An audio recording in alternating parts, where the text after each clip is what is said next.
ಸುಮಾರು 10 ನಿಮಿಷಗಳಿಂದ 2 ಇಂಚ್ ಪೈಪಲ್ಲಿ ವೇಗವಾಗಿ motor on ಮಾಡಿ ನೀರನ್ನ ಕೊಡ್ತಾ ಇದ್ದೀವಿ. ಆದರೂ ಕೂಡ ಈ ಒಂದು ಬೋರ್ವೆಲ್ಲು ತುಂಬ್ತಾ ಇಲ್ಲ, ಸರಾಗವಾಗಿ ನೀರನ್ನ ತಗೊಳ್ತಾ ಇದೆ. ಅಂದರೆ ಈ ಬೋರ್ವೆಲ್ಲು ರೀಚಾರ್ಜ್ ಆಗಲಿಕ್ಕೆ ಯೋಗ್ಯ ಇದೆ. ಇದ್ರ ಜೊತೆಯಲ್ಲಿ ನಾವೀಗ ಮತ್ತೊಂದು ಪರೀಕ್ಷೆಯನ್ನು ಮಾಡ್ತೀವಿ. ಈಗ ನೀರನ್ನ ಕೊಡ್ತಾ ಇದ್ದೀವಿ. ನೀರನ್ನ ಕೊಟ್ಟ ನಂತರ ಈ ಒಂದು ಮೋಟ್ರನ್ನ ಆನ್ ಮಾಡಿ ಯಾವ ರೀತಿಯಲ್ಲಿ ಪ್ರೆಷರ್ ಬರುತ್ತೆ, ನಾವು ಕೊಟ್ಟಂಥ ನೀರು ರಿಟರ್ನ್ ಬರುತ್ತಾ ಇಲ್ವೋ ಅನ್ನೋದನ್ನು ಕೂಡ ಪರೀಕ್ಷೆ ಮಾಡಬೇಕಾಗುತ್ತೆ. ಆ ಪರೀಕ್ಷೆಯನ್ನು ಕೂಡ ಮಾಡ್ತೀವಿ. ನೀರನ್ನ ತೆಗೆದುಕೊಳ್ಬೇಕು, ವೇಗವಾಗಿ ನೀರು ಹೋಗ್ತಾ ಇದೆ. ಆದರೂ ಕೂಡ ಬೋರ್ವೆಲ್ ತುಂಬ್ತಾ ಇಲ್ಲ. ಇದು ತುಂಬಾ ಚೆನ್ನಾಗಿ ರೀಚಾರ್ಜ್ ಆಗುತ್ತೆ.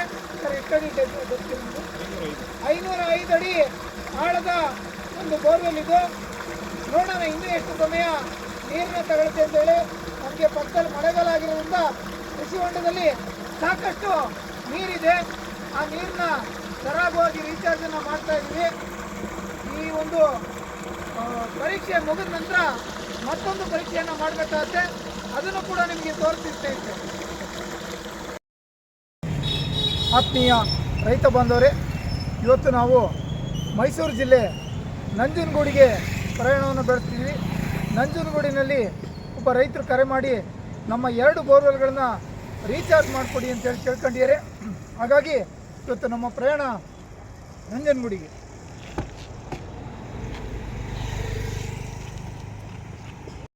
ಆತ್ಮೀಯ ವೀಕ್ಷಕರೇ, ಇವತ್ತು ನಾವು ಮೈಸೂರು ಜಿಲ್ಲೆ ನಂಜನಗೂಡಿಗೆ ಬಂದೀವಿ.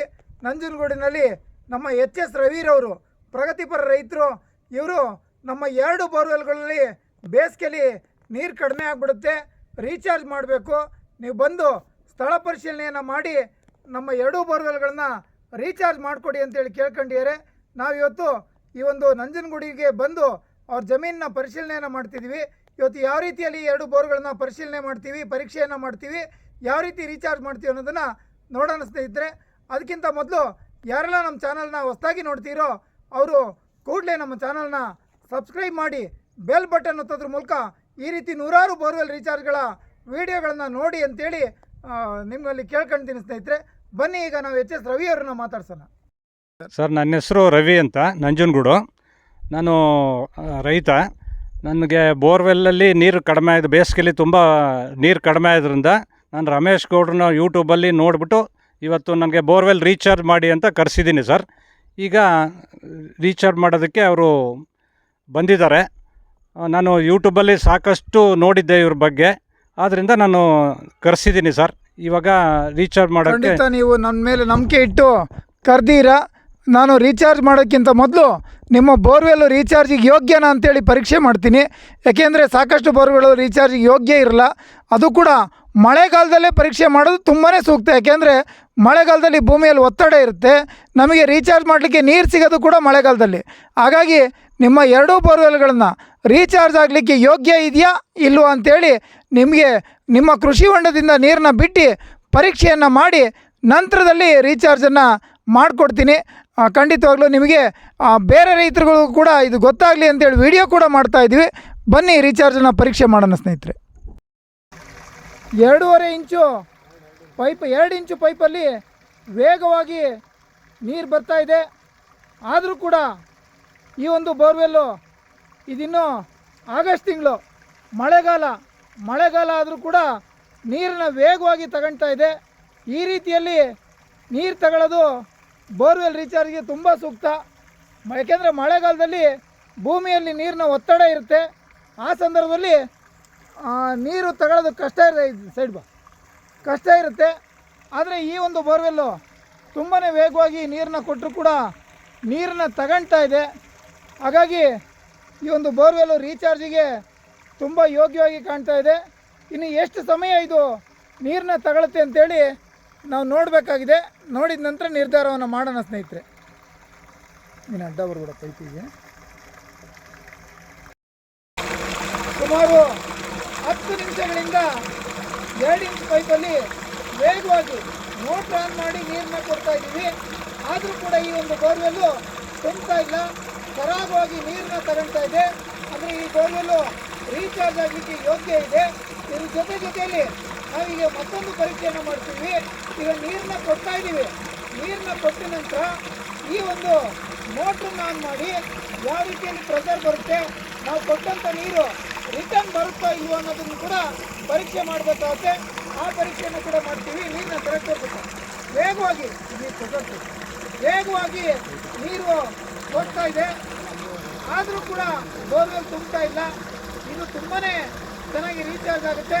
ಸರ್ ಎಷ್ಟಡಿ ಗೊತ್ತಿಲ್ಲ, 505 ಅಡಿ ಆಳದ ಒಂದು ಬೋರ್ವೆಲ್ ಇದು.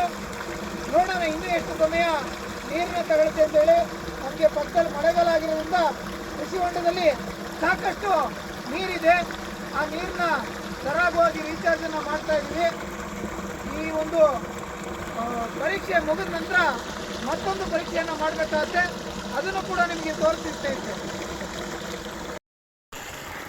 ಈ ಒಂದು ಬೋರ್ವೆಲ್ಲಿಗೆ ನಾವು ಹೊಂಡದಿಂದ ರೀಚಾರ್ಜನ್ನು ಮಾಡಿದ್ವಿ. ಈಗ ರೀಚಾರ್ಜ್ ಮಾಡಿದ ನಂತರ ಈ ಒಂದು ಬೋರ್ವೆಲ್ ಯಾವ ರೀತಿ ನೀರನ್ನ ಎತ್ಕೊಡ್ತಾ ಇದೆ ಅಂತೇಳಿ ಮೋಟ್ರ್ ಆನ್ ಮಾಡಿ ಪರೀಕ್ಷೆಯನ್ನು ಮಾಡ್ತಾಯಿದ್ವಿ. ಬನ್ನಿ ಇವ್ರೆ, ಬರ್ರಿ ಅಲ್ಲಿ ನೀವು ನಿಮಿಷ ಇರ್ತೀವಿ.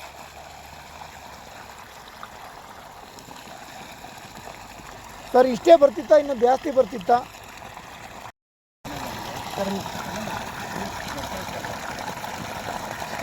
ಮೋಟ್ರನ್ನ ಆನ್ ಮಾಡಿ ನೀರನ್ನ ಪಂಪ್ ಮಾಡಿ ಪರೀಕ್ಷೆಯನ್ನು ಮಾಡ್ತಾಯಿದ್ವಿ. ನೀರು ಬರ್ತಾ ಇದೆ, ಆದರೆ ನಾವು ಕೇವಲ ಪ್ರಾಯೋಗಿಕವಾಗಿ ಒಂದು 10 ರಿಂದ 15 ನಿಮಿಷ ರೀಚಾರ್ಜನ್ನು ಮಾಡಿದ್ವಿ. ಆ ಒಂದು ಕೊಳವೆ ಬಾವಿ ಜಲ ಪೂರ್ಣವಾಗಿ ಮರುಪೂರ್ಣ ಆಗಿಲ್ಲ, ಇನ್ನು ಸಾಕಷ್ಟು ತಗೊಳುತ್ತೆ. 550 ಅಡಿ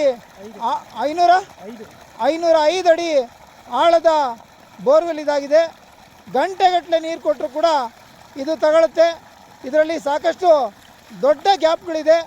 ಹಾಗಾಗಿ ಈ ಒಂದು ಬೋರ್ವೆಲ್ ರೀಚಾರ್ಜಿಗೆ ಯೋಗ್ಯ ಅಂತೇಳಿ ನಾವು ಪರಿಗಣನೆ ಮಾಡಿ ಈ ಒಂದು ಬೋರ್ವೆಲ್ ರೀಚಾರ್ಜ್ ಕೆಲಸವನ್ನು, ಈ ಒಂದು ಕಾಲುವೆ ಏನಿದೆ ಕಪಿಲಾ ನದಿಯ ನೀರಿನ ಕಾಲುವೆ, ಇದು ಆಗಸ್ಟಿಂದ ಡಿಸೆಂಬರ್ವರೆಗೂ ಇದೇ ರೀತಿಯಲ್ಲಿ ಹರಿಯುತ್ತೆ ಅಂತ ಹೇಳ್ತಾಯಿದ್ರೆ. ಇದೇ ನೀರನ್ನ ವ್ಯರ್ಥವಾಗಿ ಹೋಗ್ತಾ ಇದೆ. ಇಲ್ಲೇನು ಹೆಚ್ಚು ಭೂಮಿಗೆ ಬಳಕೆ ಆಗ್ತಾ ಇಲ್ಲ. ಇದೇ ನೀರನ್ನು ಈ ಒಂದು ಬೋರ್ವೆಲ್ಗೆ ರೀಚಾರ್ಜ್ ಮಾಡಲಿಕ್ಕೆ ಯೋಜನೆಯನ್ನು ಮಾಡ್ತಾಯಿದ್ವಿ. ಸಾಕಷ್ಟು ನೀರು ಪೋಲಾಗುತ್ತಿಲ್ಲಿ, ತುಂಬ ಜೋರಾಗಿ ಹರಿದೋಗುತ್ತೆ. ಈ ನೀರನ್ನ ರೀಚಾರ್ಜ್ ಮಾಡಲಿಕ್ಕೆ ತುಂಬಾ ಚೆನ್ನಾಗಿದೆ, ಆದಷ್ಟು ತಿಳಿಯಾಗಿದೆ. ನಮಗೆ ನೀರನ್ನ ಶುದ್ಧೀಕರಿಸೋಕ್ಕೂ ಹೆಚ್ಚಿನ ಖರ್ಚಾಗೋದಿಲ್ಲ. ಕಡಿಮೆ ಖರ್ಚಿನಲ್ಲಿ ಈ ಒಂದು ನೀರನ್ನ ರೀಚಾರ್ಜ್ ಮಾಡಲಿಕ್ಕೆ ಅವಕಾಶ ಇದೆ ಸ್ನೇಹಿತರೆ.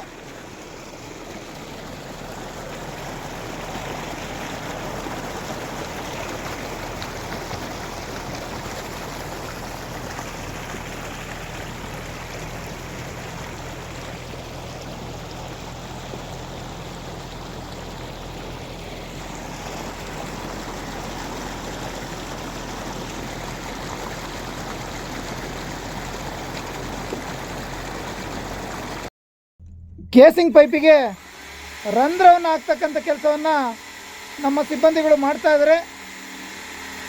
ಮೊದಲು ಸಣ್ಣದಾಗಿ ರಂಧ್ರವನ್ನು ಹಾಕ್ಕೊಂಡು ನಂತರ ಬೇರೆ ಬಿಟ್ಟಿಂದ ಹೊಡಿತೀವಿ.